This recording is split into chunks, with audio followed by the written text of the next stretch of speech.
एक बार सतगुरु कबीर साहब से एक प्रश्न पूछा गया। प्रश्न बड़ा ही विलक्षण था।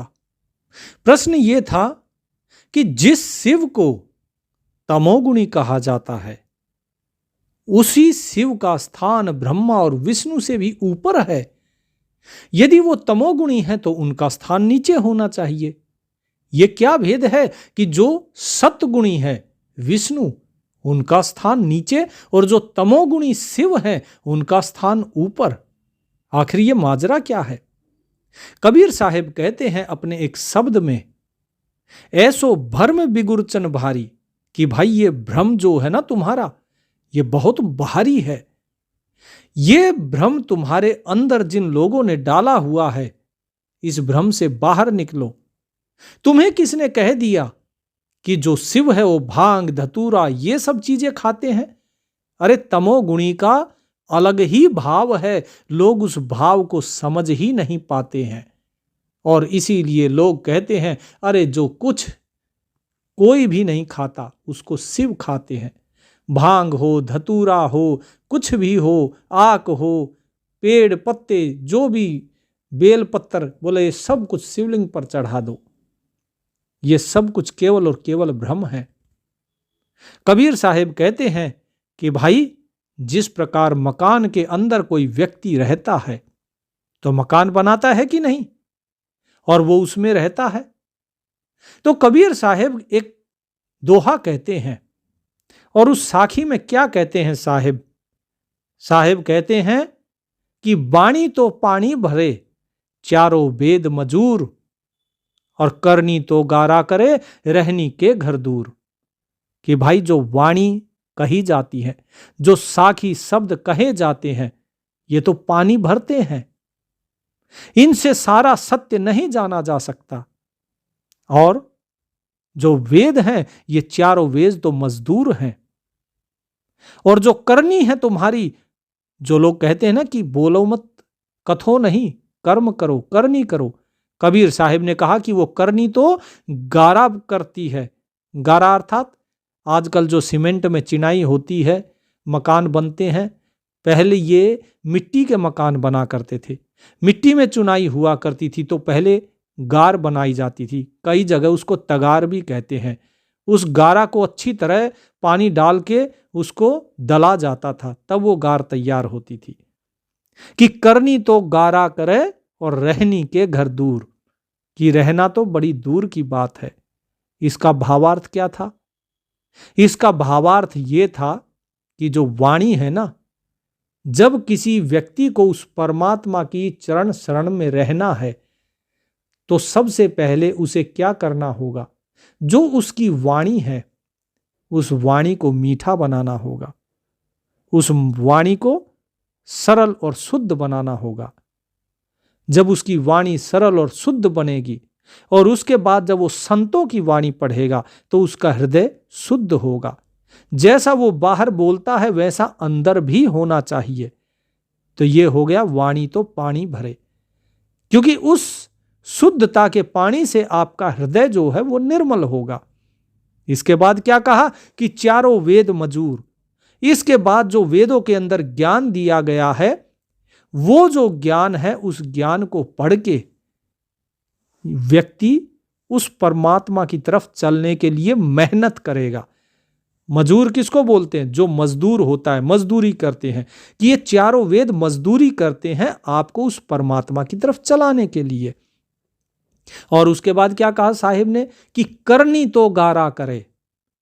अब आपकी जो मेहनत है, जो करनी आप करोगे, क्योंकि आपने वेदों से ज्ञान लिया और आपने अपनी वाणी और हृदय को शुद्ध किया। अब जब आप कर्म करोगे, करनी करोगे, तभी आप आगे पहुंच पाओगे उस मालिक के दर तक। अगर वहां तक नहीं पहुंचे तो समझ लो कि अभी आपका जो घर है, जो रहनी है, वो बड़ी दूर है। सीधी सी बात है, जब तक आप पानी नहीं लेकर आओगे, आपकी गार तैयार नहीं होगी। मजदूर नहीं होंगे तो आपकी गार तैयार नहीं होगी। यानी आपको मजदूर भी चाहिए, आपको पानी भी चाहिए, आपको गारा भी चाहिए। उसके बाद ही ना, बेशक आपके पास ईंट पड़ी रहे, उससे मकान तो बनेगा नहीं। तो जब गारा आ जाएगी, फिर उसके बाद ईंटों की चिनाई होगी, तब रहने के लिए आपका घर तैयार होगा। ठीक इसी प्रकार सबसे पहले अपनी वाणी को शुद्ध कीजिए, वाणी के साथ आप पाठ कीजिए, वाणी के साथ आप अपने हृदय को निर्मल कीजिए। जैसी वाणी आप मीठी बाहर बोलते हैं, वैसे ही अपने हृदय को भी निर्मल कीजिए, मीठा बनाइए। उसके बाद जो चारों वेद हैं उनसे ज्ञान प्राप्त कीजिए। जब वेदों का ज्ञान आप पा लेते हैं, फिर उस ज्ञान के ऊपर अमल कीजिए, अनुभव प्राप्त कीजिए। उसे कहा जाता है करनी, यानी कि आप उस ज्ञान के हिसाब से कर्म कीजिए। उसके बाद आपकी रहनी तैयार होगी, अर्थात आपका जो रहने का घर है वो तैयार होगा। तो रहने का घर कौन सा है? परमात्मा, अर्थात उस परमात्मा के हृदय में तब आप अपना स्थान बना पाएंगे। अब देखिए इस एक साखी का कितना गूढ़ अर्थ था, लेकिन लोगों को ये अर्थ समझ में नहीं आता है। तो यही चीज कबीर साहब कहते हैं कि भाई आपको जो किसी ने बता दिया कि शिव तमोगुणी है, और वो तमोगुण कौन से है, भांग धतूरा, ये सब नहीं है। हर एक व्यक्ति को अपना अलग अलग कर्म बताया गया है।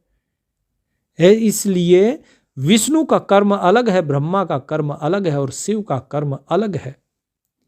जिस समय सृष्टि की उत्पत्ति हो रही थी, तब जो आदि माया है, आदि माया ने ब्रह्मा विष्णु महेश से कहा कि तुम सृष्टि की रचना करना है, तुम लोगों का यही कर्तव्य है। लेकिन ब्रह्मा जी ने जब वेदों को पढ़ा और उनसे पूछा माया से कि इन वेदों में लिखा हुआ है कि हमारा कोई पिता भी है जिसने हम सभी की रचना करी है, वो कहाँ है? और जो माया है उसने उत्तर क्या दिया? उसने क्या कहा? हम तुम हम अवर न कऊ, कि तुम हो और हम हैं, हमारे अलावा और कोई है ही नहीं। ठीक है जी। और उसी माया ने फिर क्या कहा कि तुम मुझे धारण करो और उसके बाद मेरे साथ मिलकर इस सृष्टि की रचना करो। लेकिन शिव जी ने मना कर दिया था कि मेरा तुम्हारे साथ केवल माता का नाता है, क्योंकि तुमसे हम उत्पन्न हुए हैं, इसलिए तुम हमारी माता हो, तुम हमारी स्त्री नहीं हो सकती। तो माया ने प्रसन्न होकर उन्हें आशीर्वाद दिया। इतना ही नहीं, शिव जी हमेशा ध्यान में रहते हैं, समाधि में रहते हैं, और वो निरंतर उस परमात्मा को प्राप्त करने की इच्छा रखते हैं। जो पिता, जो कि वेदों में बताया गया है, वो उसे जानना चाहते हैं, लेकिन जान क्यों नहीं पाते? माया के प्रभाव के कारण, क्योंकि वो सभी माया के प्रभाव में है। और जब माया के प्रभाव में है तो जाहिर सी बात है कि जब तक माया का प्रभाव है, माया नहीं जानने देगी। ये माया ब्रह्मा के साथ ब्रह्माणी बन के बैठी हुई है, विष्णु के साथ लक्ष्मी बन के बैठी हुई है, और शिव के घर में भवानी बनकर बैठी हुई है। तो बताइए ये कैसे जानने देगी? तो कबीर साहब बताते हैं कि जिस समय हम सतलोक से यहां पर आए थे, इस संसार के जीवों की पुकार सुनकर, जब सतपुरुष की आज्ञा से हम इस संसार में आते हैं, तो आते समय सबसे पहले जो शिव है, शिव के साथ वार्तालाप होती है।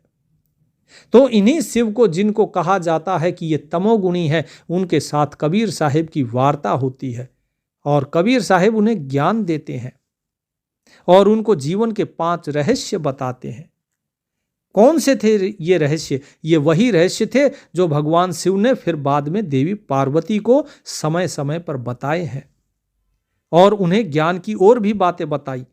इसी प्रकार जो राम जी जब गए थे वनवास, तो उन राम जन्म की जो कथा थी, राम कथा, वो भी शिव जी ने माता सती को बताई। लेकिन जो कबीर साहिब ने ज्ञान दिया, तो कबीर साहिब ने जो ज्ञान दिया, उस ज्ञान को शिव जी ने ग्रहण किया था, और उनको क्या नाम दिया? उनको मंत्र दिया। कबीर साहिब ने क्या दिया? सोहम, कि तुम इस मंत्र का जाप करो, सो अहम, कि भाई तुम अपने स्वयं को जानो पहले। और कबीर साहिब ने ना केवल मंत्र का जाप दिया, बल्कि उनको ये अनुभव भी करवाया कि जो वो परम तत्व है, वो आत्मा के रूप में तुम्हारे अंदर ही है, वो तुम ही हो। इसीलिए तो ये कहा गया है, अहम निर्विकल्पो निराकार रूपो चिदानंद रूपम शिवोहम शिव ओहम, कि वो जो निराकार है, निर्विकल्प है, चिदानंद स्वरूप है, वो आनंद स्वरूप, वो चित्त स्वरूप, वो शिव कौन है? अहम, मैं वही हूं, ये शिव वही है और कोई नहीं है। और इस ज्ञान को होने के बाद कबीर साहिब को उन्होंने अपना गुरु धारण किया। तो कबीर साहिब ने उनको 5 बातें बताई थी जीवन में, कि जीवन में हर एक व्यक्ति को ये 5 बातें अवश्य ध्यान रखनी चाहिए। इसलिए तुम भी इन 5 बातों का जरूर ध्यान रखना। और ये जो 5 बातें कबीर साहिब ने उनको बताई थी, ये मनुष्य के जीवन में, सामाजिक जीवन से लेकर व्यवहारिक वैवाहिक हर प्रकार के जीवन में ये बातें शामिल हैं।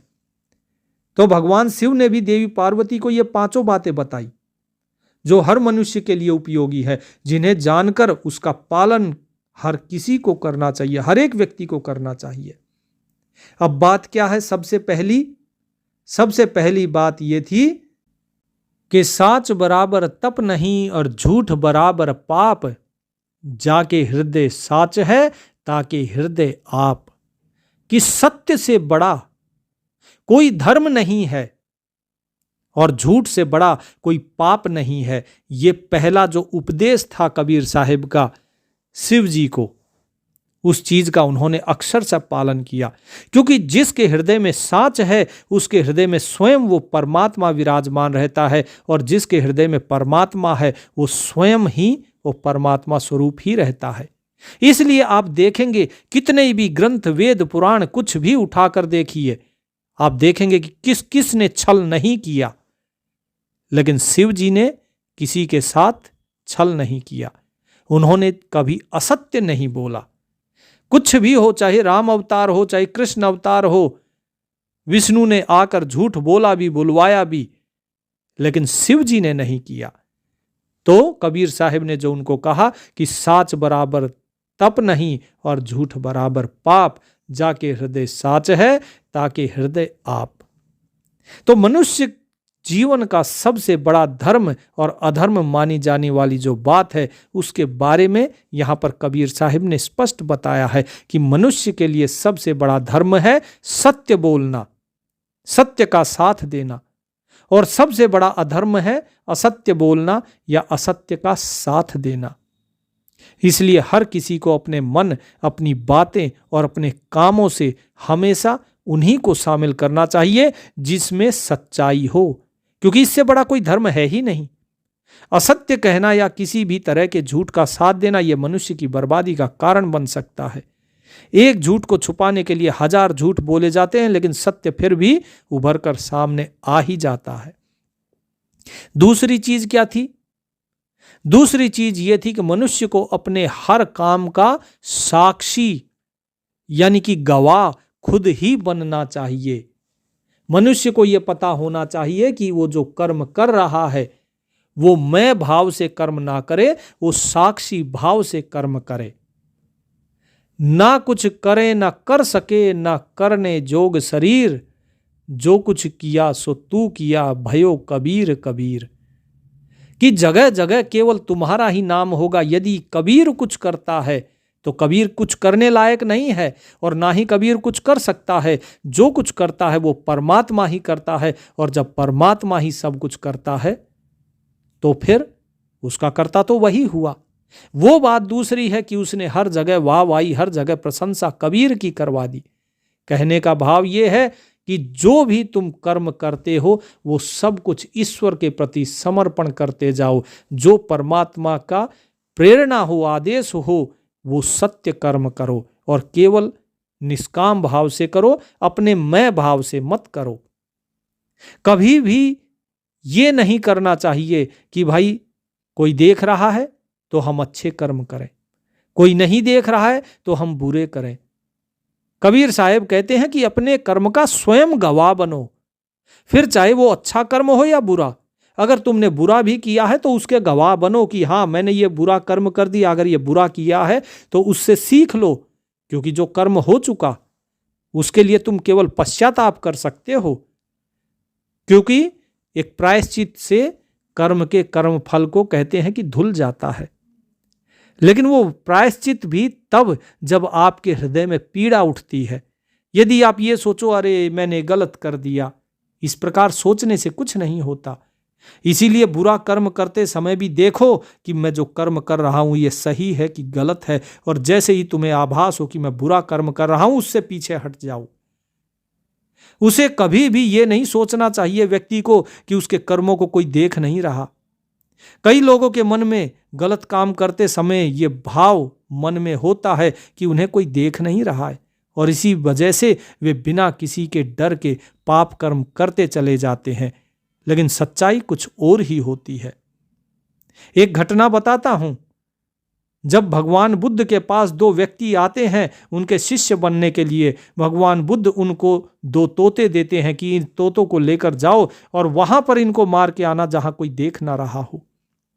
एक व्यक्ति जाता है और देखता है इधर उधर कोई नहीं देख रहा, और उस तोते की गर्दन मरोड़ के आ जाता है। दूसरा व्यक्ति जाता है, लेकिन वो इधर उधर देखता है। उसने काफी देर तक इधर उधर घूमने के बाद फिर वापस वो आ गया। तो जब बुद्ध ने पूछा दोनों से, हाँ भाई कौन कौन, तुम दोनों में से किसने मारा? तो एक कहता है कि मैंने मारा। बोले मैंने वहां जाकर मारा जहां कोई नहीं देख रहा था। बोले ठीक है। बोले भाई मैंने तुम्हें भी आज्ञा दी थी, फिर तुमने मेरी आज्ञा का पालन क्यों नहीं किया? वे दोनों तोते वास्तव में नकली थे, लेकिन प्रतीत ऐसे होते थे मानो वो असली हो। बहुत सी चीजें आपने देखी होंगी ना जो एकदम ऐसे लगेंगी कि बस अभी बोल पड़ेंगी, इतनी जीवंत।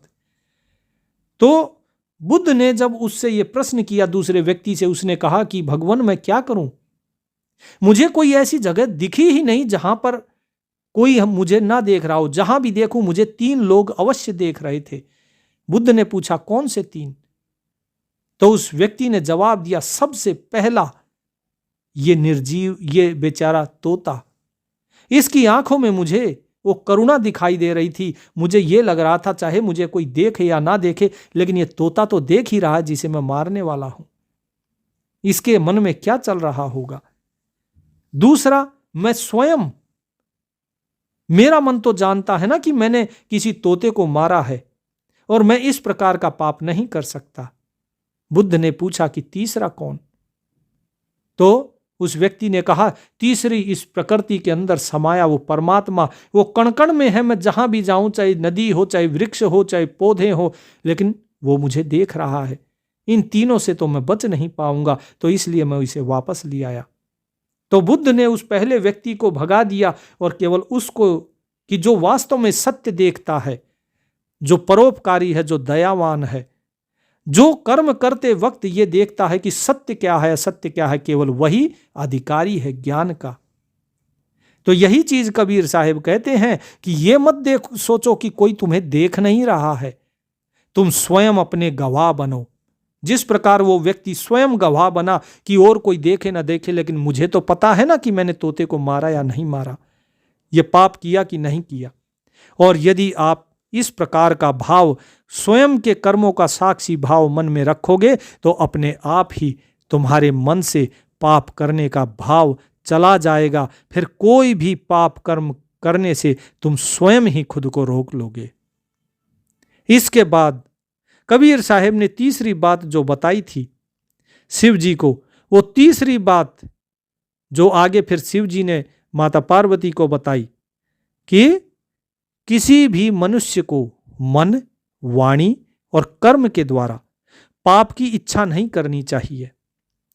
क्योंकि सबसे पहले व्यक्ति जो भी कर्म करता है, पहले वो विचार उसके मन में आता है और उसके बाद ही या तो वो वाणी के द्वारा बोलता है उस पाप को, उस विचार को, और या फिर उस विचार को अपने शरीर के द्वारा कर्मों में उसे प्रतिपादित करता है। तो किसी भी व्यक्ति को, मनुष्य जैसा भी कर्म करता है वैसा उसे फल भोगना पड़ता है। तो इसीलिए मनुष्य के अपने मन में कोई ऐसी बात नहीं लानी चाहिए जो धर्म ग्रंथों के अनुसार पाप मानी जाए। ना अपने मुंह से कोई ऐसी बात निकालनी चाहिए और ना ही ऐसा कोई काम करना चाहिए जिससे दूसरों को कोई परेशानी या दुख पहुंचे।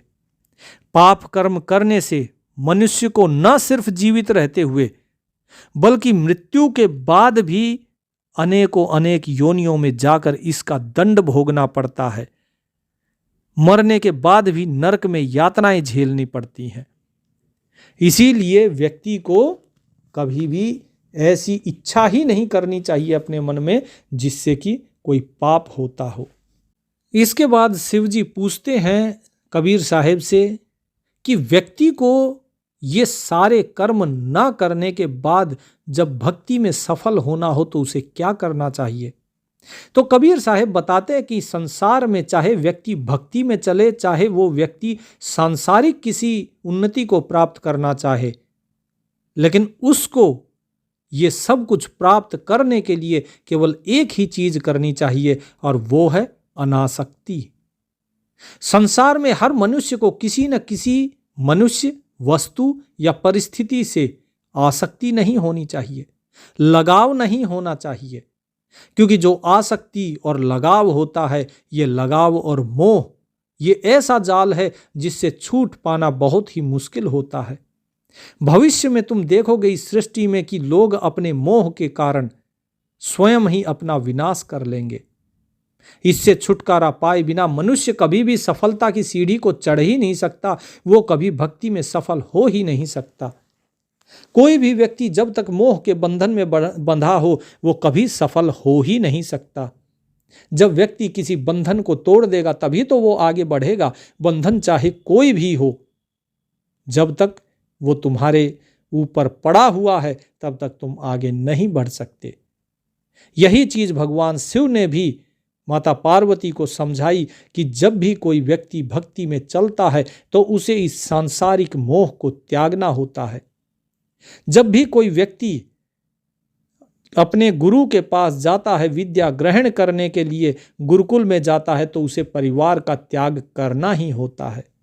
जो एक श्लोक है कि एक विद्यार्थी के क्या 5 लक्षण हैं, तो उस श्लोक में भी क्या बताया गया है, उसमें यही कहा गया है, काक चेष्टा बको ध्यानम स्वान निद्रा तथैव च अल्पाहारी ग्रह त्यागी विद्यार्थिना पंच लक्षणम, कि कौवे जैसी सीखने की चेष्टा होनी चाहिए, बगुले के जैसा ध्यान होना चाहिए, कुत्ते के जैसी नींद होनी चाहिए जो हल्की सी आहट पर भी खुल जाए, जो अल्पाहारी हो, कम भोजन करे। ऐसा नहीं कि पेट भर के भोजन कर रहा है, जो भोजन का गुलाम है, अर्थात इस जिह्वा के स्वाद का गुलाम नहीं होना चाहिए।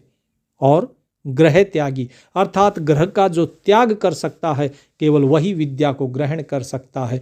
ग्रह त्यागी अर्थात कि घर पे जो माता पिता भाई बहन हैं उन सभी के मोह का त्याग। प्रेम के लिए नहीं कहा यहाँ पर कबीर साहब ने। कबीर साहब बताते हैं कि मोह का त्याग करना है, और जो मोह के त्याग से छूट जाएगा, मोह के जाल से, वही अपने सभी कामों में सफलता प्राप्त करेगा। फिर चाहे भक्ति हो या मुक्ति हो या संसार से कोई सफलता पाने की युक्ति हो। इसके बाद कबीर साहब शिव जी को अंतिम बात बताते हैं संसार में आने से पहले, और वो अंतिम बात क्या थी? वो अंतिम बात ये थी कि व्यक्ति को अपने सभी जो वासनाएं हैं, जो कामनाएं हैं, वो तृष्णाएं हैं, उन सभी को छोड़ना होगा। मनुष्यों को ये सभी जो चेतावनी है, ये चेतावनी के तौर पर लेनी चाहिए ये बात कि मनुष्य की तृष्णा यानी कि जो इच्छाएं हैं उनसे बड़ा कोई दुख नहीं होता, और इन्हें छोड़ देने से बड़ा कोई सुख नहीं होता। क्योंकि मनुष्य को जो दुख होता है या सुख होता है वो सब कुछ इसीलिए होता है क्योंकि उसकी इच्छाएं हैं, कामनाएं हैं। यदि इच्छाओं की पूर्ति हुई तो खुश, यदि इच्छाओं की पूर्ति नहीं हुई तो दुख। लेकिन अगर देखा जाए तो इच्छाओं की पूर्ति भी वास्तव में सुख नहीं देती, क्योंकि जैसे ही इच्छाओं की पूर्ति होती है नई इच्छाएं जन्म ले लेती हैं, और ये नई इच्छाएं पुरानी इच्छाओं से भी अधिक बलवती होती हैं, अधिक बड़ी होती हैं। और जब व्यक्ति उन इच्छाओं को करता रहता है लेकिन वो प्राप्त नहीं कर पाता उन चीज़ों को, वे इच्छाएं जो हैं वो पूरी नहीं हो पाती, तो अंततः उसे केवल और केवल दुख ही मिलता है। तो जो इच्छाएं हैं इनका त्याग करो, मनुष्य का अपने मन पर वश नहीं होता, इसीलिए मनुष्य कष्ट में है। यदि वो मन को अपने वश में कर ले तो बहुत सी अनावश्यक जो इच्छाएं होती हैं वे स्वतः ही समाप्त हो जाए। यही इच्छाएं मनुष्य के दुखों का कारण बनती है।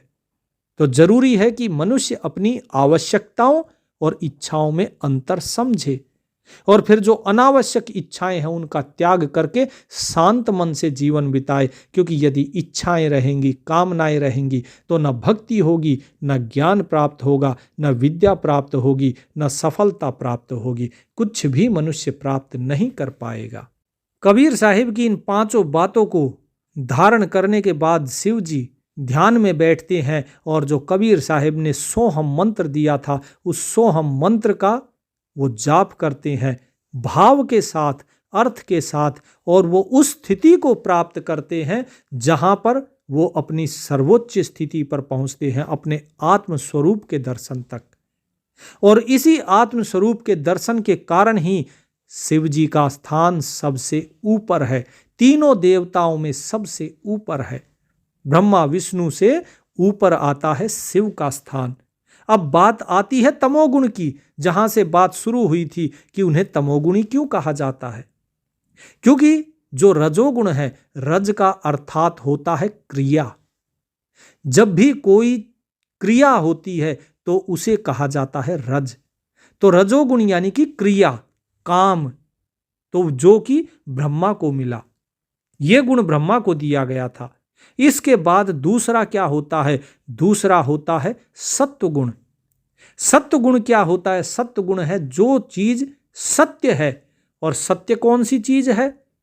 जो हमेशा शाश्वत है, जो कल भी थी, जो आज भी है, जो आगे भी रहेगी, जो हमेशा से थी, है और रहेगी, जिसका कभी नाश नहीं होता, उसे कहा जाता है सत्य। इसी प्रकार ईश्वर सत्य है, क्योंकि ईश्वर का तीनों कालों में कभी नाश नहीं होता। जो आत्मा है आपकी वो सत्य है, वो तीनों कालों में कभी उसका विनाश नहीं होता। ये शरीर, ये संसार, आपकी इच्छाएं, कामनाएं, मन, बुद्धि, अहंकार, ये सभी सत्य नहीं है। जिस प्रकार स्वप्न आपको सत्य प्रतीत होता है लेकिन वास्तव में सत्य होता नहीं, ठीक इसी प्रकार ये सभी चीजें नश्वर हैं। ये माया सत्य नहीं है, ये सत्य आभास होता है इसका, लेकिन वास्तव में ये सत्य होती नहीं है। तो सत्य क्या है? सत्य वो जो तीनों कालों में हो और तीनों कालों में एक जैसा रहे, जिसमें कभी परिवर्तन ना आए। तो ये जो सत्य गुण है, ये सत्गुण दिया गया विष्णु को। और विष्णु को क्या काम दिया? पालन का। और जो पालन का काम दिया गया तो इस पालन करने के कारण ही ये सत्गुण है। तो पालन का क्या अर्थ हुआ? पालन का अर्थ हुआ जो चीज थी, है और आगे भी रहेगी। तो विष्णु का क्या काम है? जो चीज जिस स्थिति में है उस स्थिति में उसको बनाए रखने का। तो इसीलिए विष्णु को कहा जाता है पालनकर्ता और सत्गुण प्रधान। और शिव का स्थान जो सबसे ऊपर है, जिन्हें कहा जाता है तमोगुणी, वो तमोगुणी इसलिए नहीं कहा जाता कि वो सारे ऊट पटांग भोजन करते हैं या फिर उनको भांग धतूरा ये सब चाहिए, ये सांपों का विष वगैरह ये सब चाहिए ना। ये सब लोगों के मन के बनाए गए पाखंड हैं, ऐसी बात नहीं है। शिव ने तो स्वयं हलाहल का पान कर लिया, तो क्या हुआ? तमोगुण कहलाता है। जिस प्रकार तम माने अंधकार, लेकिन वहीं तम का दूसरा अर्थ भी है। तम का अर्थ होता है शांति। ठीक है, यानी कि जिसमें कुछ भी ना हो, जैसे रात हो जाती है तो क्या होता है? सूरज छिप गया, सब लोग सो गए। और जब सब लोग सो गए तो एकदम सन्नाटा होता है, एकदम शांति होती है। यानी कि जब केवल और केवल शांति ही शांति हो, उसे कहा जाता है तमोगुण। इसीलिए शिव केवल तमोगुणी है। क्यों? क्योंकि वे हमेशा ध्यान में रहते हैं, उनका मन शांत है, उनका स्थान हृदय में है। जब कोई व्यक्ति जब तक क्रियाशील रहता है, इधर उधर उछल कूद करता है, लेकिन जब व्यक्ति का हृदय बंद हो जाता है तब वो कहते हैं ना, बोले भाई ये शांत हो गया अब। तो वो शांति जो है वो तमोगुण है। यानी कि जब आप अपने हृदय कमल तक पहुंचते हैं, जब आप अपनी आत्मा के स्वरूप को पहचानते हैं, तब आपको मिलती है वो असीम शांति। जब तक उसके नीचे हैं तब तक कोई शांति नहीं है आपके पास। तब तक आप केवल और केवल भटकते रहेंगे, क्योंकि आपको अपने स्वरूप का ज्ञान नहीं। आपके हृदय में आपकी आत्मा का निवास स्थान है। जब आप अपनी आत्मा को जानते हैं, पहचानते हैं, तब आपको शांति मिलती है। जिस प्रकार जल जब तक हिलता डुलता रहेगा आप उसमें अपनी परछाई नहीं देख पाते, लेकिन जब वो जल शांत हो जाता है तो आप उसमें अपनी परछाई भी देख पाते हैं, और उस जल के अंदर क्या क्या गिरा हुआ है, अंदर तलहटी पे क्या क्या बैठा हुआ है, वो सब कुछ आप देख लेते हैं। तब वास्तव में शांति आपको दिखाई देती है। और यही है वास्तव में तमोगुण। तमोगुण वो गुण नहीं है जिसे कि आपको बताया जाता है भांग धतूरा ये सब ना, ये सब चीजें नहीं। अब बात तो ये आती है कि ठीक है, शिव जी को तो बता दिया कबीर साहिब ने, ये सारा ज्ञान दे दिया, लेकिन संसार के लोगों को कहां से ये ज्ञान मिलेगा, कैसे ये ज्ञान मिलेगा? तो बात तो जायज है, क्योंकि हर बार कबीर साहिब जैसे महामानव तो इस संसार में नहीं आ सकते। तो कबीर साहिब इसके लिए क्या कहते हैं? कबीर साहिब कहते हैं कि संतों की एक बार सभा चल रही थी। एक घड़े में गंगा जल भर कर रख दिया गया, और जब सारे संत जन अपनी प्यास बुझाने लगे कि तभी एक बाहर खड़ा व्यक्ति, उसने गंगा जल से भरे घड़े को देखा तो तरह तरह के विचार उसके मन में आए। वो सोचने लगा, वाह, यह घड़ा कितना भाग्यशाली है। एक तो इसमें किसी तालाब पोखर का जल नहीं है, बल्कि गंगा जल भरा गया है, और दूसरा ये संतों के काम आएगा। संतों का स्पर्श इसे मिलेगा, उनकी सेवा का अवसर मिलेगा, और ऐसी किस्मत किसी किसी की ही होती है। तो जो घड़ा था उसने उस व्यक्ति के मन के भाव पढ़ लिए, और घड़ा बोल पड़ा कि बंधु, मैं तो मिट्टी के रूप में शून्य पड़ा हुआ था एकदम। कोई मेरी औकात नहीं थी, कोई कीमत नहीं थी, किसी काम का नहीं था। कभी नहीं लगता था कि भगवान ने मेरे साथ न्याय किया, क्योंकि इस मिट्टी के ऊपर से रौंदते हुए लोग, पशु पक्षी सब निकल जाते थे। फिर एक दिन एक कुम्हार आया, उसने फावड़ा मार मार कर हमको खोदा और गधे पर लाद कर अपने साथ अपने घर ले गया। वहां ले जाकर उसने हमें खूब रौंदा, फिर पानी डालकर गूंथा, चाक पर चढ़ाकर तेजी से घुमाया, फिर गला काटा, फिर थापी मारी, मार मार कर बराबर किया। और बात यहीं नहीं रुकी। इसके बाद उसने आव देकर हमें आग में झोंक दिया जलने के लिए। इतने कष्ट सहकर बाहर निकला तो गधे पर लाद कर उसने मुझे बाजार में भेज दिया। वहां भी लोग ठोक ठोक कर देखते रहे कि ये ठीक है कि नहीं है। ठोकने पीटने के बाद मेरी कीमत लगाई तो भी क्या, कुछ दमड़ी, बस ये मेरी कीमत। मैं तो पल पल यही सोचता रहा कि ईश्वर ने मेरे साथ कितना अन्याय किया, और ये सारा अन्याय मेरे साथ ही।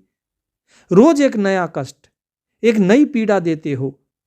मेरे साथ बस अन्याय ही अन्याय होना लिखा है। भगवान ने कृपा करने की भी एक योजना बनाई होती है, लेकिन यह बात किसी को पता नहीं होती। वो घड़ा कहता है कि मुझे भी इस बात की पता नहीं थी। फिर किसी सज्जन ने मुझे खरीद लिया और मुझ में गंगा जल भर के संतों की सभा में भेज दिया। तब मुझे आभास हुआ कि वो कुम्हार, वो फावड़ा चलाने वाला, वो प्रभु की कृपा थी। वो फावड़ा चलाने वाला वो कुम्हार कोई और नहीं, वो स्वयं सतगुरु था। और घड़ा कौन है? घड़ा है ये जो व्यक्ति है, ये जो शिष्य है, जो संतों के पास जाकर बैठता है, वो है ये घड़ा। उसका वो गूंथना, वो भी भगवान की कृपा थी। आग में जलाना भी भगवान की कृपा थी, और बाजार में लोगों के द्वारा ठोके जाना भी भगवान की कृपा थी। और अब मालूम पड़ा कि सब भगवान की कृपा ही थी। परिस्थितियां हमें तोड़ देती हैं, विचलित कर देती हैं, इतनी विचलित कि भगवान के अस्तित्व पर भी सवाल उठाने लगते हैं लोग। क्यों? हम सब में शक्ति नहीं होती ईश्वर की लीला समझने की, भविष्य में क्या होता है, क्या होने वाला है, उसको देखने की। हमारे अंदर ये सामर्थ्य नहीं होता, और इसी नादानी में हम ईश्वर के द्वारा कृपा करने के पूर्व, पहले से ही हमारे ऊपर कृपा की जा रही है, लेकिन उसकी तैयारी को हम समझ नहीं पाते कि परमात्मा कौन सी कृपा हमारे ऊपर करने जा रहा है। बस कोसना शुरू कर देते हैं, भगवान ने ये नहीं किया, भगवान ने कष्ट दे दिया, भगवान ने कलह दे दी, भगवान ने दुखी कर दिया, सब कुछ भगवान के ऊपर थोपना शुरू कर देते हैं। सारे पूजा पाठ, सारे जतन कर रहे हैं, फिर भी ईश्वर है कि प्रसन्न होने का नाम नहीं ले रहे, कृपा बरसाने का नाम नहीं ले रहे। करते हैं कि नहीं?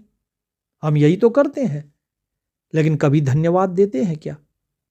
हृदय से, शांत मन से एक बार सोचिए, सोचने का प्रयास कीजिए कि क्या सचमुच ऐसा है, या फिर हम ईश्वर के विधान को समझ ही नहीं पा रहे हैं। सत्य तो यही है कि हम उसके विधान को कभी समझ ही नहीं पाते। एक छोटी सी अगर मैं आप लोगों से प्रश्न पूछूं, आप अपनी की जो गाड़ी है वो किसी ऐसे व्यक्ति को चलाने को देंगे जिसे चलाना ही ना आता हो? तो बताइए, फिर ईश्वर अपनी कृपा ऐसे व्यक्ति को कैसे सौंप सकते हैं जो मन से अभी तक पका हुआ ही ना हो? कोई साधारण प्रसाद थोड़ा ही है भाई, ये तो परमात्मा की कृपा है। जब मन के अंतर सत्भाव नहीं आएगा तो ईश्वर की कृपा कैसे होगी? यदि कोई झोली फटी लेकर आए और ये सोचे कि मेरी झोली में कोई कुछ डाल ही नहीं रहा है, डालकर करे क्या भाई? तुम्हारी झोली में डाल भी देते हैं तो वो सारा निकल जाता है, व्यर्थ हो जाता है। कृपा करने वाला तो कृपा कर रहा है, लेकिन किसी की झोली फटी हो तो क्या करे? कोई देने वाला क्या कर सकता है? ईश्वर के द्वारा ली जा रही परीक्षा जो होती है, उस घड़ी में हम सत्य और न्याय के पथ से विचलित हो जाते हैं।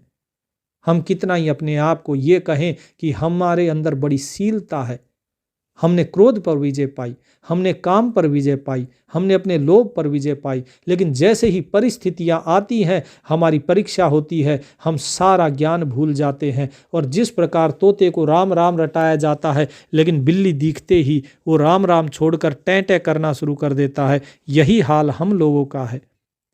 शांत भाव से कितना ही राम राम करते रहे, लेकिन जैसे ही परिस्थितियां बदलती हैं, हम सारा राम नाम भूलकर एक दूसरे को गाली गलौज करना शुरू कर देते हैं।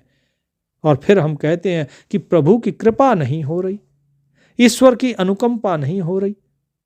ईश्वर की अनुकंपा होती जरूर है, चाहे देर या सवेर होती जरूर है।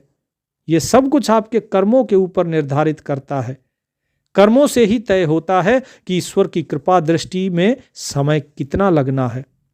घड़े की तरह परीक्षा की अवधि में जो सत्य पथ पर टिका रहता है, वो अपना जीवन सफल कर लेता है, और जो नहीं कर पाता वो टूट जाता है।